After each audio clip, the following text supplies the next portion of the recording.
नमस्कार दोस्तों, स्वागत है आपका आपके अपने YouTube channel study centre Phephana पर। मैं मुकेश पुरी रोज़ की तरह ही आज आपके लिए लेके आया हूँ फिजिक्स की क्लास। फिजिक्स में अपने पास हम लोग पढ़ रहे हैं इलेक्ट्रॉनिक का चैप्टर है। इलेक्ट्रॉनिकी यानी ये 12वीं कक्षा का 16वां चैप्टर जो है RBSC बोर्ड यानी राजस्थान बोर्ड में ये जो है वो 16 चैप्टर है अपनी फिजिक्स की बुक का। और NCERT की बात करें यानी NCERT की बुक में ये 15 नंबर चैप्टर है। कौन सा चैप्टर है ये? 15 नंबर। ठीक है, बहुत ही महत्वपूर्ण चैप्टर है ये। और इसके हम लोग 5 वीडियो पहले बना चुके हैं। 5 वीडियो पहले इसके अपलोड हो चुके हैं। तो यदि कोई विद्यार्थी ये चाहता है कि मुझे इलेक्ट्रॉनिकी के बारे में पूर्ण ज्ञान हो, तो वो पहले उन 5 वीडियो को देखे। ठीक है, ये नहीं है कि सीधा ये टॉपिक ये वीडियो आप लोग देख रहे हैं और सीधा आपको यही समझ में आ जाएगा कि जो रेक्टिफायर है वो क्या होता है।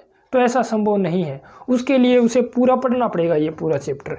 यानी डायोड, हम लोगों ने अब तक पढ़ा है सेमीकंडक्टर क्या है, फिर सेमीकंडक्टर से डायोड किस प्रकार से बनाया जाता है, तो पूरी जानकारी होनी चाहिए। उसके बाद डायोड की कैरेक्टरिस्टिक्स जो है यानी डायोड का कैरेक्टरिस्टिक्स कर्व जो है वो हम लोगों ने बनाया है, तो वो भी आना चाहिए। तभी हम लोग पढ़ सकेंगे भी जो डायोड है उसके यूज़ क्या क्या है।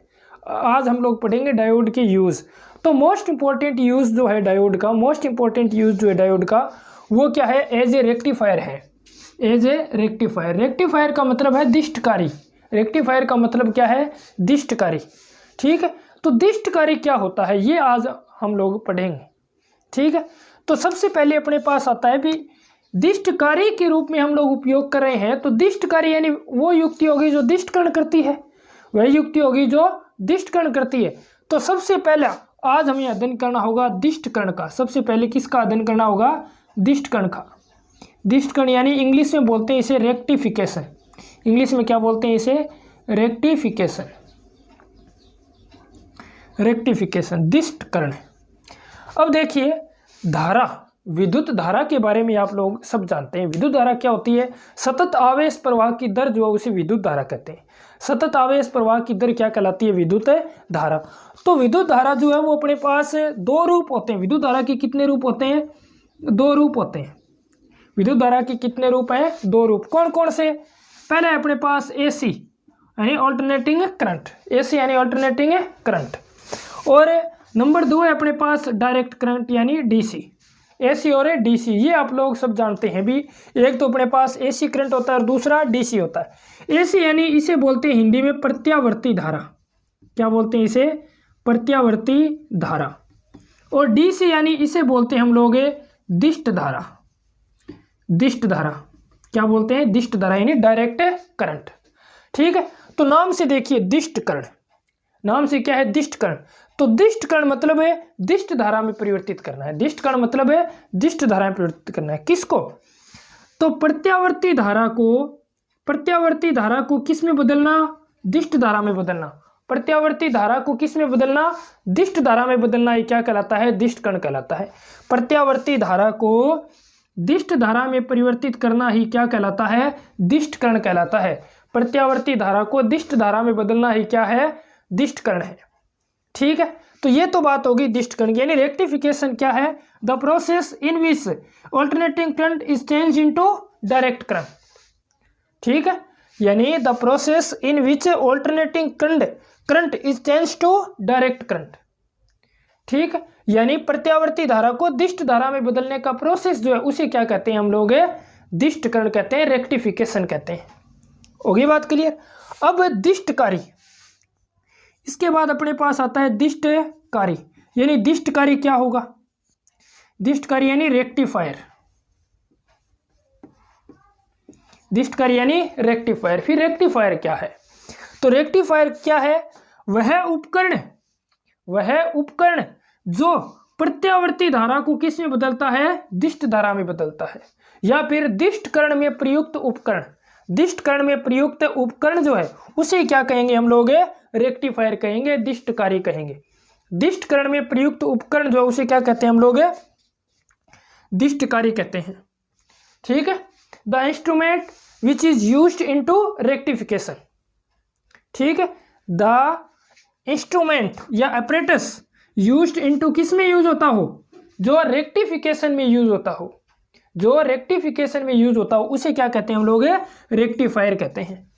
तो वह उपकरण जिसकी सहायता से प्रत्यावर्ती धारा को दिष्ट धारा में बदला जाता है उसे क्या कहेंगे हम लोग? रेक्टिफायर कहेंगे। ठीक है, तो ये था अपने पास रेक्टिफिकेशन और रेक्टिफायर। रेक्टिफिकेशन यानी प्रत्यावर्ती धारा को दिष्ट धारा में बदलने की प्रक्रिया जो उसे क्या कहते हैं हम लोग? रेक्टिफिकेशन कहते हैं। और रेक्टिफायर किसे कहेंगे? वह उपकरण जिसकी सहायता से प्रत्यावर्ती धारा को दिष्ट धारा में बदला जाता है उसे क्या कहते हैं हम लोग? रेक्टिफायर कहते हैं। होगी बात क्लियर? अब अपने पास जो है डायोड, अब यहाँ डायोड का क्या यूज होगा? तो डायोड के आधार पर, यानी डायोड से ही ये पूरी क्रिया जो है रेक्टिफायर की वो संपन्न होती है। डायोड की सहायता से ही जो ये पूरी क्रिया जो है अपनी रेक्टिफिकेशन की वो पूरी संपन्न होती है। ठीक है, तो डायोड के उपयोग के आधार पर, यानी डायोड की संख्या के आधार पर ही कहें तो रेक्टिफायर जो हैं वो मुख्य रूप से दो प्रकार के होते हैं। मुख्य रूप से कितने प्रकार के होते हैं? दो प्रकार के। या फिर यूं कहें भी जो अपने प्रत्यावर्ती धारा है, जो प्रत्यावर्ती धारा है, तो प्रत्यावर्ती धारा का रूप जो है वो मेनली लिया जाता है साइनोसॉइडल। कौन सा लिया जाता है? साइनोसॉइडल, यानी साइन वेव के जैसा, ज्या तरंग के जैसा। ठीक है, ये ज्या तरंग होगी अपनी। ये धनात्मक अर्धचक्र है, यहां से यहां तक का भाग क्या है? धनात्मक है अर्धचक्र। और ये आगे वाला भाग जो है उसे क्या कहते हैं हम लोग? ऋणात्मक अर्धचक्र कहते हैं, यानी धनात्मक अर्धचक्र और ऋणात्मक अर्धचक्र। ठीक है, तो रेक्टिफायर जो है इस तरंग के रेक्टिफिकेशन के आधार पर ही, इस तरंग के रेक्टिफिकेशन के आधार पर कितने प्रकार के होंगे? दो प्रकार के होंगे। ठीक है, मुख्य रूप से कितने प्रकार के होंगे? दो प्रकार के।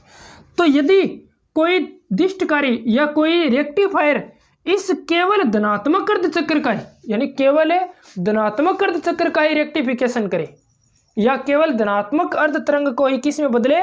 दिष्ट धारा में बदले, तो फिर उस दिष्टकारी को क्या कहेंगे हम लोग? Half wave rectifier. उसे क्या कहेंगे? अर्ध तरंग दिष्टकारी, हाफ वेव रेक्टिफायर, अर्ध तरंग दिष्टकारी।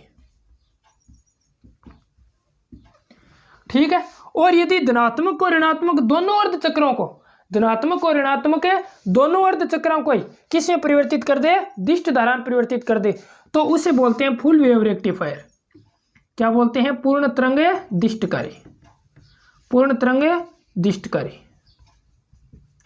ये तो अपने पास हाफ वेव रेक्टिफायर,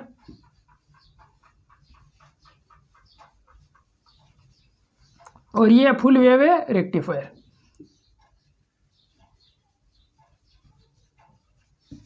ठीक है, तो ये था अपने पास हाफ वेव रेक्टिफायर और फुल वेव रेक्टिफायर। तो इसके बाद जो है ये पूर्ण तरंग दिष्टकारी जो है, पूर्ण तरंग दिष्टकारी दो प्रकार के होते हैं। एक तो साधारण पूर्ण तरंग दिष्टकारी हम लोग काम में लेते हैं जिसमें केवल कितने डायोड लगे रहते हैं? दो डायोड। और एक होता है अपने पास पूर्ण तरंग सेतु दिष्टकारी, पूर्ण तरंग सेतु दिष्टकारी, यानी फुल वेव ब्रिज रेक्टिफायर। पूर्ण तरंग सेतु दिष्टकारी, पूर्ण तरंग सेतु दिष्टकारी।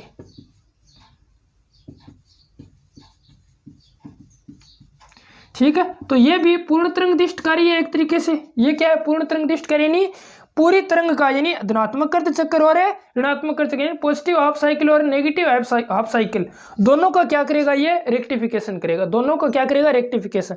तो इसे भी क्या बोलते हैं हम लोग? फुल वेव रेक्टिफायर ही बोलते हैं।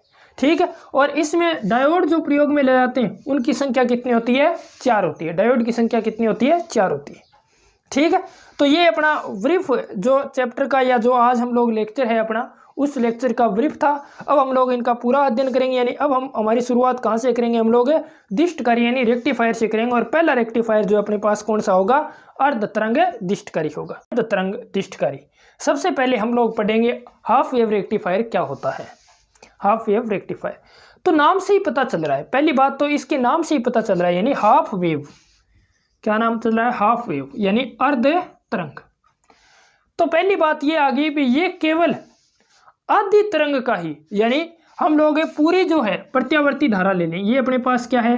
पूरी प्रत्यावर्ती तरंग है, प्रत्यावर्ती धारा की साइनोसॉइडल वेव है। प्रत्यावर्ती यानी ऑल्टरनेटिंग करंट की क्या है? साइनोसॉइडल वेव है ये।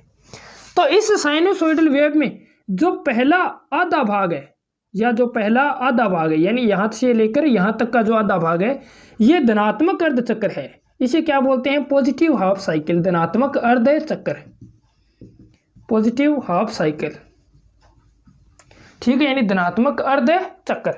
और ये जो भाग है, ये आधा जो शेष बचा भाग है, ये क्या है? ऋणात्मक है। ये क्या है? ऋणात्मक। तो इसे क्या बोलते हैं? Negative half cycle, negative half cycle, यानी ऋणात्मक अर्ध चक्र, यानी ऋणात्मक अर्ध चक्र, ठीक है। तो अर्ध तरंग दिष्टकारी क्या होगा? ऐसा दिष्टकारी जो केवल धनात्मक अर्ध चक्र का ही, ऐसा दिष्टकारी जो प्रत्यावर्ती धारा या प्रत्यावर्ती धारा तरंग के केवल धनात्मक अर्ध चक्र का ही दिष्टकरण करे, केवल धनात्मक अर्ध चक्र का ही दिष्टकरण करे, उसे क्या कहेंगे हम लोग? अर्ध तरंग दिष्टकारी कहेंगे।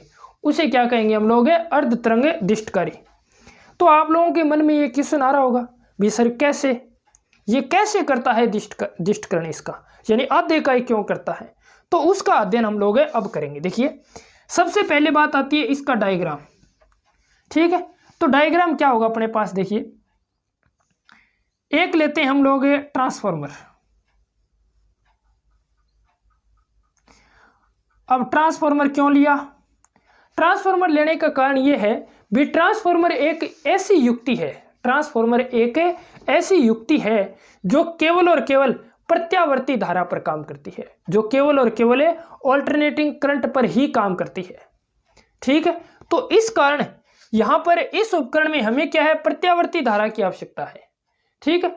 तो प्रत्यावर्ती धारा को एक परिपथ से दूसरे परिपथ में, प्रत्यावर्ती धारा को एक परिपथ से दूसरे परिपथ में ले जाने के लिए किस उपकरण का उपयोग किया जाता है? ट्रांसफार्मर का उपयोग किया जाता है। किस उपकरण का उपयोग किया जाता है? ट्रांसफार्मर का। और ट्रांसफार्मर जो है वो दो प्रकार के होते हैं। ट्रांसफार्मर कितने प्रकार के होते हैं बच्चों? दो प्रकार के होते हैं, दो प्रकार। कौन कौन से? एक step up transformer, step up, यानी इसे ऊंचाई ट्रांसफार्मर बोलते हैं, ऊंचाई।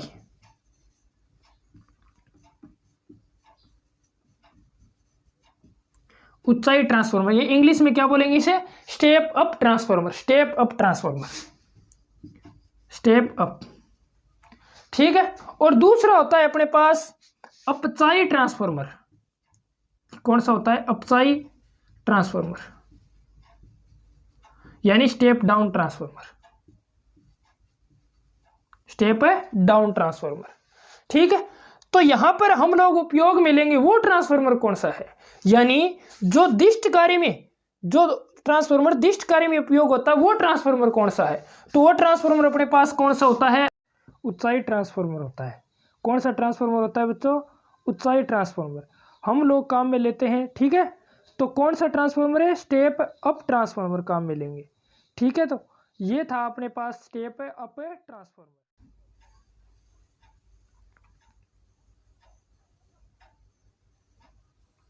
ये क्या है? ट्रांसफार्मर का साइन है, प्रतीक है, ठीक है।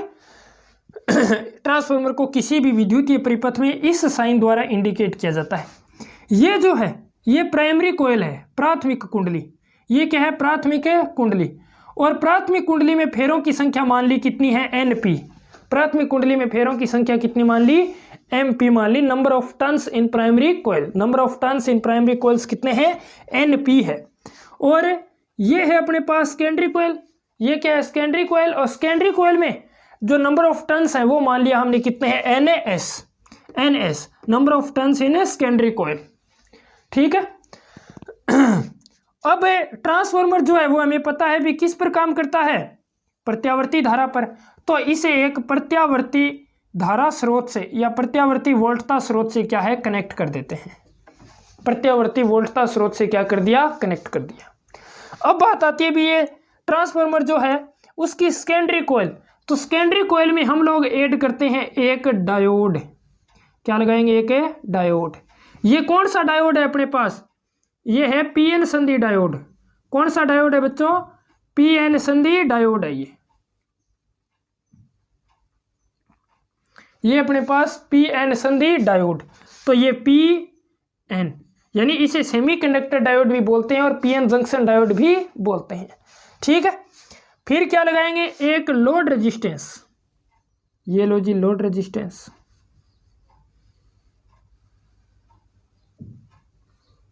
आप लोगों को पता है भी लोड रेजिस्टेंस हमेशा क्या होता है, चेंजेबल होता है, इसे परिवर्तित कर सकते हैं, ठीक है। तो ये लगा दिया हमने एक लोड रेजिस्टेंस, और इस लोड रेजिस्टेंस के अक्रॉस हम लोग क्या प्राप्त करेंगे, आउटपुट प्राप्त करेंगे वी नॉट, आउटपुट प्राप्त करेंगे वी नॉट, ठीक है। यहां पर मैं 2 पॉइंट ले लेता हूं, ये पॉइंट अपने पास मान लिया ए है और ये पॉइंट मान लिया हमने बी है, ये ए और बी। तो ये आ गया अपने पास इस जो हाफ वेव रेक्टिफायर है इसका सर्किट डायग्राम, ये क्या है, इसका सर्किट डायग्राम है अपने पास, ठीक है बच्चों। तो अब देखिए हम लोग इसमें क्या प्रोवाइड करवा रहे हैं, यानी हमें देनी है इसे वोल्टेज सोर्स। तो वोल्टेज सोर्स अपना कौन सा है, यानी वोल्टेज जो अप्लाई कर रहे हैं हम लोग सर्किट में, तो वोल्टेज जो अप्लाई कर रहे हैं वोल्टेज कौन सी अपने पास है, अल्टरनेटिंग वोल्टेज। तो अल्टरनेटिंग वोल्टेज हम लोगों ने अप्लाई कर दी, ये लो जी अल्टरनेटिंग वोल्टेज हम लोगों ने अप्लाई कर दी, ये प्लस माइनस यहाँ लिख लेता हूँ मैं 0, ये अपने पास T/2 और ये क्या है T, ठीक है। तो ये T क्या है, कैपिटल T जो हमने लिया है वो क्या है अपने पास है, आवर्तकाल है, आवर्तकाल, पीरियोडिक टाइम, ठीक है। तो अब देखिए सबसे पहले बात करते हैं इस पॉजिटिव हाफ साइकिल की, किसकी बात करते हैं, पॉजिटिव हाफ साइकिल की। तो जैसे ही पॉजिटिव हाफ साइकिल हम लोग अप्लाई करेंगे तो ये भाग धनात्मक हो जाएगा और ये भाग ऋणात्मक हो जाएगा, ये धनात्मक हो जाएगा और ये भाग क्या हो जाएगा, ऋणात्मक हो जाएगा। अब हमें पता है भी अपना जो ट्रांसफॉर्मर है वो इलेक्ट्रोमैग्नेटिक इंडक्शन यानी फैराडे का सेकंड लॉ, फैराडे के सेकंड लॉ पर काम करता है, इलेक्ट्रोमैग्नेटिक इंडक्शन पर काम करता है। तो इस इलेक्ट्रोमैग्नेटिक इंडक्शन के कारण जो प्राइमरी कॉइल में जो भाग है वही भाग क्या हो जाएंगे सेकेंडरी कॉइल में, यानी ये प्राइमरी का धनात्मक है तो ये भी सेकेंडरी का क्या हो जाएगा, धनात्मक है, और ये क्या हो जाएगा, ऋणात्मक हो जाएगा, ठीक है। तो अपने पास धनात्मक और ऋणात्मक आ गया, होगी बात क्लियर। तो अब देखिए अपने पास आगे जो बात आती है वो क्या होगी, बी ए धनात्मक हो गया और बी क्या हो गया, ऋणात्मक हो गया, ए धनात्मक और बी क्या हो गया, ऋणात्मक हो गया, ठीक है।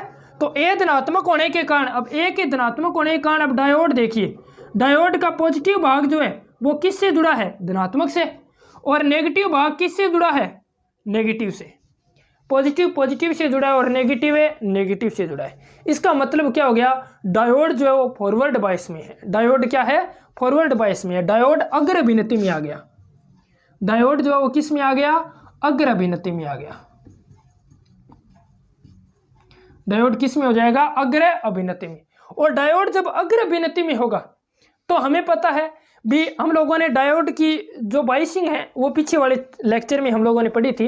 तो डायोड की बाइसिंग में हम लोगों ने क्या देखा था, डायोड जब फॉरवर्ड बाइसिंग में होता है तो उसमें से करंट फ्लो होता है, उसमें से करंट फ्लो होता है, लेकिन जब डायोड रिवर्स बाइसिंग में होता है तो उसमें से करंट फ्लो नहीं हो पाता है, उसमें से करंट फ्लो नहीं हो पाता है। तो यहाँ पर डायोड कौन सी बाइसिंग में है, फॉरवर्ड बाइसिंग यानी अग्र अभिनति में है। तो अग्र अभिनति में इसका मतलब इसमें से धारा प्रवाहित होगी, और जब सर्किट में धारा प्रवाहित होगी तो इस लोड रेजिस्टेंस के अक्रॉस हमें क्या मिलेगी, आउटपुट मिलेगी, यानी लोड रेजिस्टेंस जो है अपना लोड प्रतिरोध है उसके सिरों पर हमें क्या मिलेगी, आउटपुट मिलेगी। तो वो आउटपुट मान लो अपने पास आ गई, ये आ गई अपने पास है आउटपुट है धनात्मक भाग की, ठीक है, नोट, ये आ गया अपने पास T/2। अब बात करते हैं ऋणात्मक अर्धचक्र की, अब बात किसकी करें, ऋणात्मक अर्धचक्र की। तो ऋणात्मक अर्धचक्र में देखिए, अब ऋणात्मक अर्धचक्र में आएगा तो ये भाग ऋणात्मक हो जाएगा और ये भाग है धनात्मक हो जाएगा। सेम ऐसे यहाँ पर ए नेगेटिव हो गया और बी क्या हो गया, अब पॉजिटिव हो गया, ए नेगेटिव हो गया और बी क्या हो गया, पॉजिटिव। तो अब डायोड कौन सी अभिनति में आ गया, पी भाग नेगेटिव से और एन भाग है पॉजिटिव से जुड़ा है। इसका मतलब डायोड जो है वो रिवर्स बाइसिंग में आ गया, डायोड कौन सी बाइसिंग में आ गया, रिवर्स बाइसिंग यानी उत्क्रम अभिनति, पश्च अभिनति में आ गया। तो पश्च अभिनति में से डायोड में से नगण्य धारा प्रवाहित होती है, पश्च अभिनति में डायोड में से नगण्य धारा प्रवाहित होती है। अब नगण्य धारा प्रवाहित होगी तो अभी लोड रेजिस्टेंस के अक्रॉस वोल्टेज जो है वो लगभग क्या होगी, शून्य होगी, लोड रेजिस्टेंस के अक्रॉस वोल्टेज जो है वो क्या होगी, शून्य होगी। इसका मतलब हमें जो निर्गत वोल्टता या आउटपुट प्राप्त हो रही है उसका मान भी लगभग क्या होगा, शून्य होगा, उसका मान भी लगभग क्या होगा, शून्य होगा। तो ये अपने पास शून्य आउटपुट क्या होगी, प्राप्त होगी, यहाँ पर ये लीजिए शून्य आउटपुट। तो ये आ गया अपने पास टी। तो अब देखिए हमारे पास एक पूरी तरंग थी, हमारे पास एक पूरी तरंग थी, लेकिन उस तरंग के केवल आधे भाग का ही, यानी केवल धनात्मक भाग का तो आउटपुट मिला, लेकिन ऋणात्मक भाग का आउटपुट नहीं मिला या शून्य मिला। ठीक है, तो दिष्टकरण केवल किस तरंग का हुआ है? केवल आधे धनात्मक अर्धचक्र का ही दिष्टकरण हुआ है। ठीक है, तो इस कारण यानी आधे भाग का दिष्टकरण होने के कारण इसे क्या बोलते हैं? अर्ध तरंग दिष्टकारी या हाफ वेव रेक्टिफायर बोलते हैं। अर्ध तरंग दिष्टकारी या फिर हाफ वेव रेक्टिफायर बोलते हैं। ठीक है, अब बात करूं मैं भी, यहां पर मैं ब्रीफ जो है इसका लिख देता हूं, मैं ब्रीफ बात जो है। देखिए सबसे पहले हम लोग बात करते हैं अपने धनात्मक अर्धचक्र की। धनात्मक अर्धचक्र, धनात्मक अर्धचक्र यानी positive half cycle, positive half cycle. Positive half cycle में अपने पास क्या होगा भी? ए जो है, ए क्या हो जाएगा? पॉजिटिव, और बी क्या होगा? नेगेटिव। ए पॉजिटिव और बी क्या हो जाएगा? नेगेटिव हो जाएगा। पॉजिटिव हाफ साइकिल की बात करें तो फिर डायोड, डायोड यानी डी, डायोड जो है वो कौन सी अभिनति में होगा? फॉरवर्ड बायसिंग यानी अग्र अभिनति में। डायोड कौन सी अभिनति में होगा? फॉरवर्ड बायसिंग में होगा, यानी अग्र अभिनति में होगा। और अग्र अभिनति में होगा तो आउटपुट मिलेगी, आउटपुट मिलेगी या आउटपुट प्राप्त होगी। ठीक है, अब बात करें ऋणात्मक हाफ साइकिल की। ऋणात्मक हाफ साइकिल, ठीक है, ऋणात्मक अर्ध चक्र। तो ऋणात्मक अर्ध चक्र में क्या होगा अपने पास? ए जो है, ए क्या हो जाएगा? नेगेटिव, और बी क्या हो जाएगा? पॉजिटिव। ए नेगेटिव हो गया और बी क्या हो गया? पॉजिटिव। तो डायोड कौन सी अभिनति में आ जाएगा? डायोड आ जाएगा उत्क्रम अभिनति में यानी रिवर्स बायसिंग में।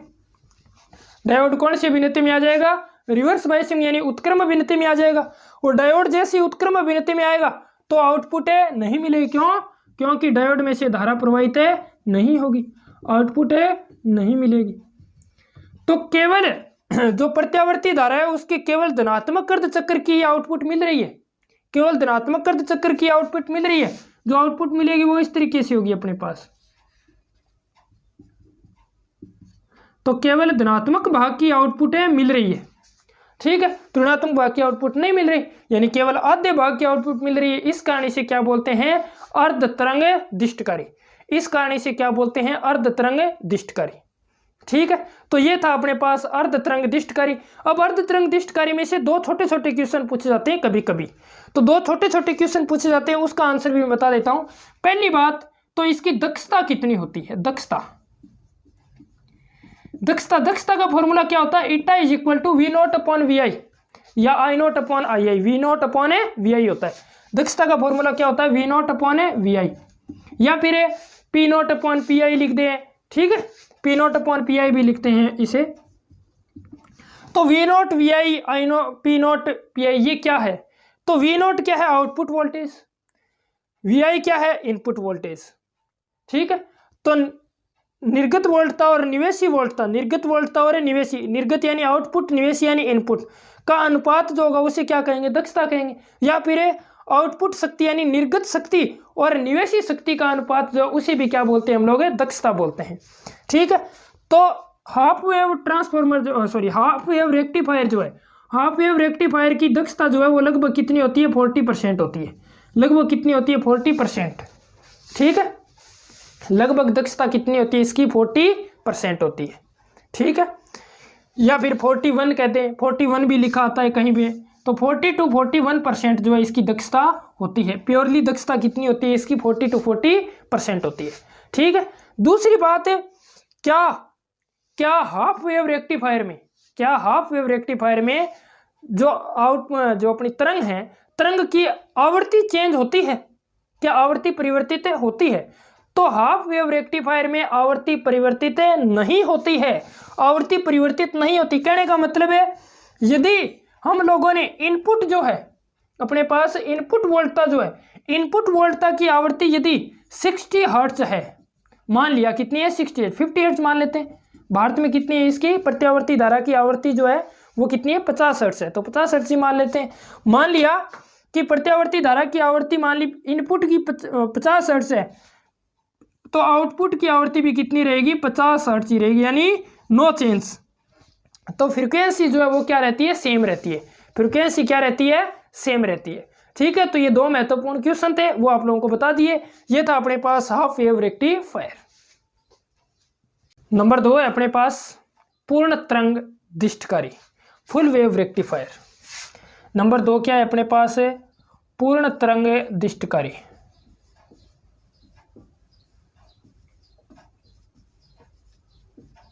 इंग्लिश में क्या बोलते हैं इसे, full wave rectifier. Full wave rectifier, full wave rectifier. ठीक है, तो पूर्ण तरंग दिष्टकारी, नाम से ही पता चल रहा है फुल वेव, पूरी तरंग। तो पूरी तरंग का ही क्या कर देगा, दिष्टकरण कर देगा। पूरी तरंग का ही क्या कर देगा, दिष्टकरण। तो ऐसा उपकरण जो पूरी तरंग का ही दिष्टकरण करते, या पूरी प्रत्यावर्ती धारा तरंग का क्या कर दे, दिष्टकरण कर दे, या दिष्टकारी में परिवर्तित कर दे, तो उसे क्या बोलेंगे हम लोग, पूर्ण तरंग दिष्टकारी। कैसे, यानी कैसे ये पूरी तरंग का दिष्टकरण कर देता है, तो उसका अध्ययन करेंगे हम लोग। तो देखिए, सबसे पहले वही हमें डायग्राम बनाना होगा। तो डायग्राम बनाता हूं मैं। ट्रांसफार्मर उपयोग में लिया एक,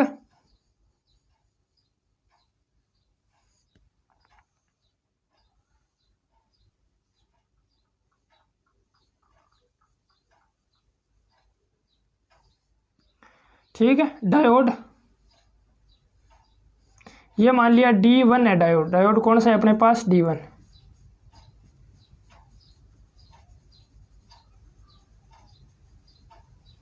और ये डायोड कह देता हूं मैं D2 है। ये डायोड क्या है अपने पास, D2 है।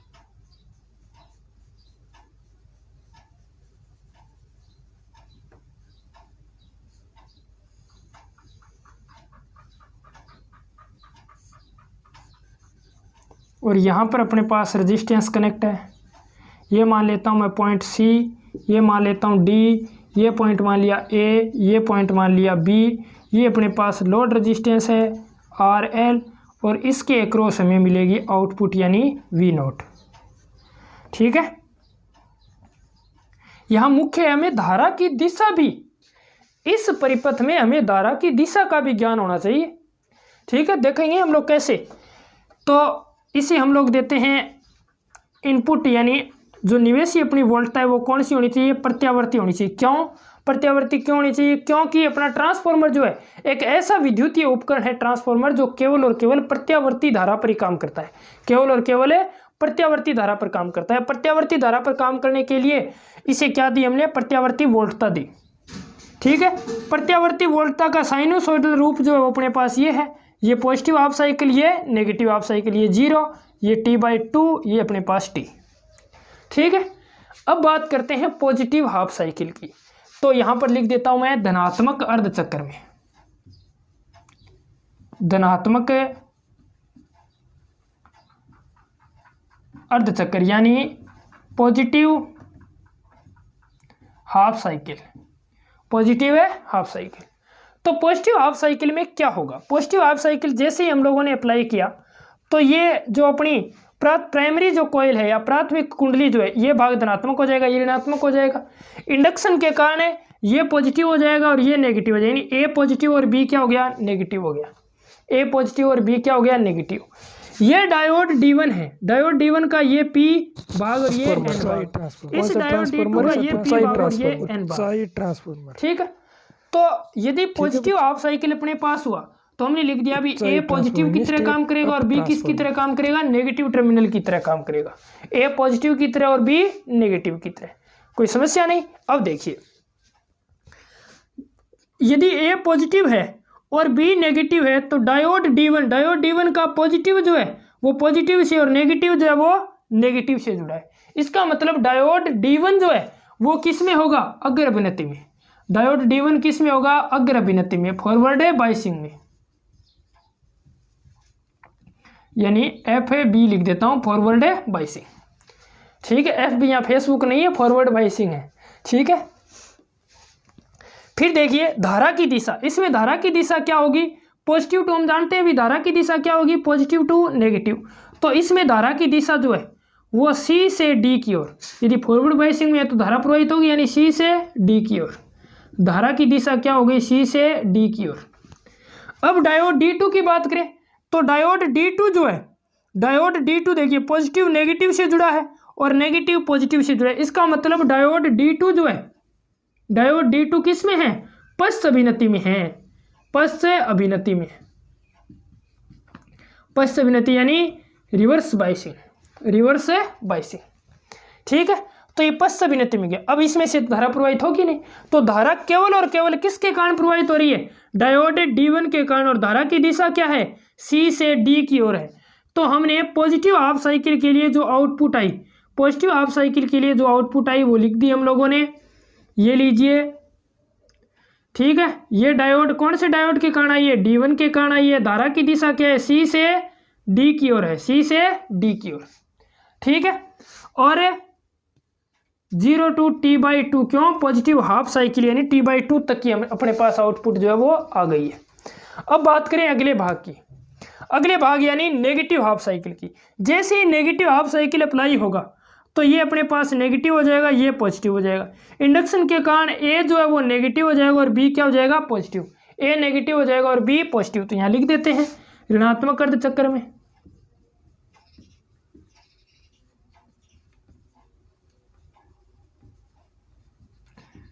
ऋणात्मक है अर्ध चक्र में। तो ऋणात्मक अर्ध चक्र में ए नेगेटिव हो गया और बी क्या हो गया, पॉजिटिव। ए नेगेटिव और बी पॉजिटिव, कोई समस्या नहीं है। फिर देखिए अपने पास ये डायोड नेगेटिव आ गया यानी पॉजिटिव जो किससे जुड़ा है, ए नेगेटिव से जुड़ा है। तो इसका मतलब डायोड D1 जो है वो किस में होगा, रिवर्स बाइसिंग में होगा। डायोड D1 किस में आ जाएगा, अब रिवर्स बाइसिंग में। और D2 देखिए P किससे जुड़ा है, पॉजिटिव से, और N किससे जुड़ा है, नेगेटिव। इसका मतलब डायोड D2 जो है वो किस में आ जाएगा, FB में। किस में आ जाएगा, FB में, यानी फॉरवर्ड बाइसिंग में। ठीक है, तो फॉरवर्ड बाइसिंग में आ गया। इसका मतलब अब डायोड D2 के कारण तो धारा प्रवाहित होगी लेकिन D1 के कारण धारा प्रवाहित नहीं होगी। तो D2 के कारण जो धारा प्रवाहित होगी उसकी दिशा क्या होगी, तो धारा की दिशा क्या होगी, ऐसे।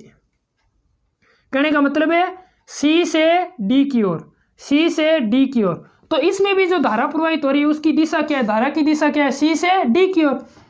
धारा की दिशा क्या होगी, C से D की ओर। धारा की दिशा क्या होगी, C से D की ओर। अब धारा की दिशा आ गई यानी धारा प्रवाहित हो रही है लोड प्रतिरोध में से, तो इसका मतलब आउटपुट मिलेगी, आउटपुट मिलेगी। तो आउटपुट जो है वो धारा की दिशा समान है तो आउटपुट भी मिलेगी समान ही, आउटपुट भी क्या मिलेगी, समान ही। तो ये अपने पास आउटपुट आ गई, यहाँ D है, ये फिर C, ये D, C से D की ओर। ये डायोड D2 के कारण प्रवाहित हो रही है और ये अपने पास आ गया T। ठीक है, तो ये था अपने पास। अब देखिए भी पूरी तरंग का दिष्टकरण हो गया, पूरी तरंग का क्या हो गया, दिष्टकरण।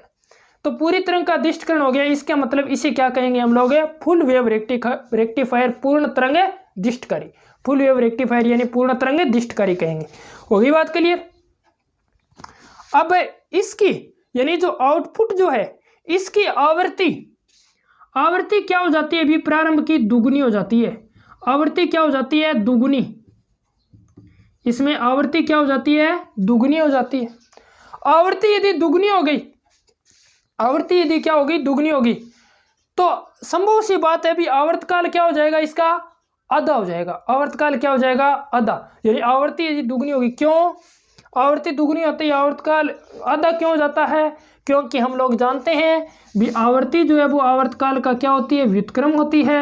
आवृत्ति जो है वो आवर्तकाल का क्या होती है, व्युत्क्रम होती है। यदि f का मान 2 होगा तो t का मान क्या होगा, आधा होगा। f का मान यदि 2 होगा तो t का मान क्या होगा, आधा होगा। तो आवृत्ति दुगनी होती ही आवर्तकाल जो है, फ्रीक्वेंसी यदि आधी होगी यानी हाफ होगी, तो अपने पास पीरियडिक टाइम जो है वो क्या हो जाएगा, डबल हो जाएगा। तो आवर्तकाल क्या हो जाएगा, दुगना हो जाएगा, सॉरी आधा हो जाएगा। आवर्तकाल क्या हो जाएगा, आधा हो जाएगा। ठीक है, तो ये अपने पास था पूरा पूर्ण तरंग दिष्टकारी। पूर्ण तरंग दिष्टकारी की एक बार मैं पुनः जो है आप लोगों को क्रिया विधि बता देता हूँ, रिपीट कर देता हूँ। ठीक है, तो सबसे पहले हम लोग निवेश करवाते हैं धनात्मक अर्धचक्र। जैसे हम लोग धनात्मक अर्धचक्र निवेश करवाएंगे, धनात्मक अर्धचक्र निवेश कराते ही ए भाग धनात्मक हो जाएगा और बी भाग ऋणात्मक हो जाएगा। ए भाग ऋणात्मक होते ही डायोड D1 जो वो अग्र अभिनति में आ जाएगा और D2 कौन सी अभिनति में आ जाएगा, पश्च अभिनति में आ जाएगा। D1 अग्र अभिनति में आ गया तो इसमें से धारा प्रवाहित होगी और धारा की दिशा क्या होगी, C से D की ओर होगी। धारा की दिशा क्या होगी, C से D की ओर। अब धारा प्रवाहित लोड रेजिस्टेंस में से हो रही है, यही चाहे एक भी डायोड के कारण हो, तो डायोड D1 के कारण हो रही तो यहाँ आउटपुट जो मिलेगी किसके कारण मिलेगी, डायोड D1 के कारण मिलेगी, ठीक है। और D2 के कारण जो आउटपुट होगी वो क्या होगी, शून्य होगी। फिर बात करें भी अपने पास ऋणात्मक हाफ साइकिल की, यानी नेगेटिव हाफ साइकिल में ऋणात्मक चक्र में क्या होगा, ए नेगेटिव हो जाएगा और बी क्या होगा, पॉजिटिव हो जाएगा। ए नेगेटिव होते ही डायोड D1 जो है वो रिवर्स बाइसिंग में यानी पश्च अभिनति उत्क्रम अभिनति में आ जाएगा और D2 जो है वो कौन सी अभिनति में आ जाएगा, अग्र अभिनति में यानी फॉरवर्ड बाइसिंग में आ जाएगा। जैसे ही डायोड D2 फॉरवर्ड बाइसिंग में आएगा तो इसमें परिपथ में क्या प्रवाहित होने लगेगी, धारा प्रवाहित होने लगेगी और धारा की दिशा क्या होगी, वही C से D की ओर। तो धारा की दिशा क्या होगी, C से D की ओर। इसका मतलब लोड रेजिस्टेंस में से करंट फ्लो कर रहा है, लोड रेजिस्टेंस में से करंट फ्लो कर रहा है। अब यदि लोड रेजिस्टेंस में से करंट फ्लो करेगा, लोड रेजिस्टेंस में से करंट फ्लो करेगा तो आउटपुट प्राप्त होगी। अब आउटपुट तो प्राप्त हो रही है लेकिन दोनों अवस्था में धारा की दिशा क्या है, समान है। धारा की दिशा क्या है, समान है। तो एक तरफ ही हमें क्या मिलेगी, आउटपुट मिलेगी, दोनों पॉजिटिव, ठीक है। तो ये बात हो गई क्लियर।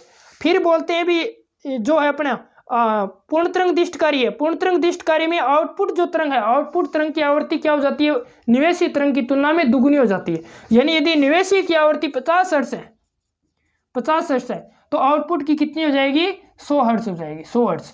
तो आवृत्ति यदि दुगनी हो गई तो इसका मतलब आवर्तकाल क्या हो जाएगा, आधा हो जाएगा। आवर्तकाल क्या हो जाएगा, आधा हो जाएगा।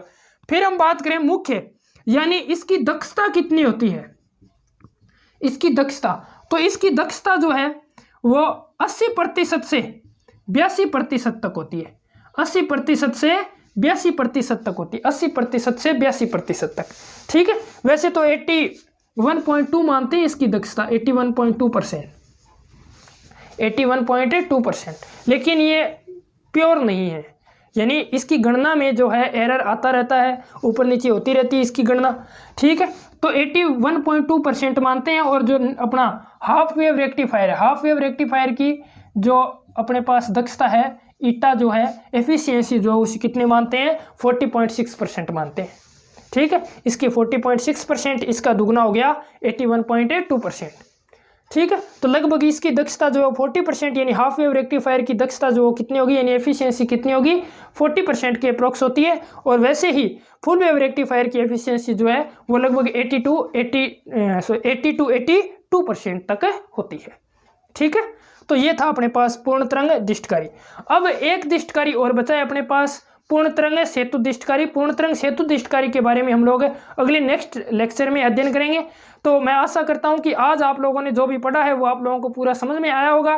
वीडियो को, यानी पीछे वाले वीडियोस जो इस चैप्टर के बना लिए हैं या आप अपलोड कर दिए गए हैं अपने यूट्यूब चैनल पर, तो उसको आप लोग सारा देखें, कंप्लीट वीडियोस को देखा करो, ठीक है। ये नहीं भी 5 मिनट देख लिया फिर इसे आगे 10 सेकंड आगे बढ़ा दिया और फिर दोबारा देख रहे हैं, तो उससे कोई फायदा होने वाला नहीं है। यदि आप लोगों को समझ में आ रहा है तभी वीडियो देखें। ये जरूरी नहीं है अभी ये वीडियो देखना ही पड़ेगा, सर ने बोल दिया, तो ऐसा कोई आवश्यक नहीं है। जितना आप लोगों को समझ में आ रहा है उतना वीडियो आप देखो, ठीक है। तो वीडियो यदि आप लोग देख रहे हैं तो इसे कृपया करके पूरा देखिए, इसमें आपका ही फायदा है, ठीक है। ये नहीं है कि हम लोग यहाँ पर बहुत सारे पैसे कमा रहे हैं और उस पैसे के चक्कर में आप लोगों को ज़बरदस्ती बोल रहे हैं कि आप लोग वीडियो देखो ही देखो, तो ऐसा कुछ नहीं है। ये आप लोगों की केवल भलाई के लिए है भी आप लोग घर बैठे हैं आराम से, कोई काम नहीं है, कोई धंधा नहीं है, तो इससे बढ़िया है कुछ ना कुछ आप लोग फ्री का ही जो अपना 2 GB 3 GB नेट जो मिलता है आप लोगों को वैसे ही उड़ा देते हैं, कभी फेसबुक में, कभी व्हाट्सएप में, तो कभी यूट्यूब पर कुछ भी देख रहे हैं नाप शनाप। तो उससे अच्छा है कि आप अपनी पढ़ाई से संबंधित एक वीडियो कम से कम देखो, ठीक है। तो ज़्यादा लंबा भी नहीं है, 40-50 मिनट का वीडियो जो हम लोग अपलोड करते हैं वो आप लोग आसानी से देख सकते हैं उतना। तो ये चैप्टर जो है आप लोगों को मैं बता दूं, ये चैप्टर आप लोगों के 7 नंबर का है। चैप्टर कितने नंबर का है, 7 नंबर का। 7 नंबर का चैप्टर है पूरा। इसमें से एक छोटा क्वेश्चन आता है 1 नंबर का, एक 2 नंबर का क्वेश्चन आता है और एक 4 नंबर का क्वेश्चन आता है, ठीक है। तो ये पूरा चैप्टर जो है 7 नंबर का है। ये मोस्ट इंपॉर्टेंट जो ये चैप्टर है अपना, ठीक है। और कोई भी टीचर यदि कोई भी टीचर, मैं नहीं कोई भी टीचर, यदि आप लोगों को क्लास में ये चैप्टर करवा रहा है तो कोई भी टीचर जो है इसका पूरा नोट्स जो है वो नहीं बना पाता। या फिर यूँ कहे क्योंकि सिलेबस जो है फिजिक्स का काफ़ी लंबा सिलेबस होने के कारण पूरा जो नोट्स जो है लिखाना वो असंभव सा ही होता है। ठीक है, तो कुछ टीचर जो हैं, कुछ दोस्त साथी जो हैं वो क्या करते हैं भी अपने नोट्स जो हैं वो अवेलेबल करवा देते हैं स्टूडेंट्स को, वैसे करते हैं। तो इसे मैं मानता हूँ भी बहुत बढ़िया है, यानी इस टाइम पर सिलेबस हो जाता है, अच्छी बात है। तो इसी से बचाव के लिए आप लोग पहले ही इसे रिवाइज कर सकते हैं, पहले ही पूरा चैप्टर सीख लो, ताकि क्लास में यदि आप लोगों को आपके टीचर जो है वो करवाएं तो वो आप लोगों को रिवाइज हो जाए। ठीक है, तो धन्यवाद, जय हिंद, जय भारत। वीडियोस को लाइक करो, सब्सक्राइब करो और शेयर करो, और पुराने वीडियोस जो है उसे देखो, यानी 1 से लेकर 5 तक के वीडियो इस चैप्टर के अपलोड हो चुके हैं, उसे देखो। ये अपना 6ठा लेक्चर है इस चैप्टर पर। ठीक है, धन्यवाद।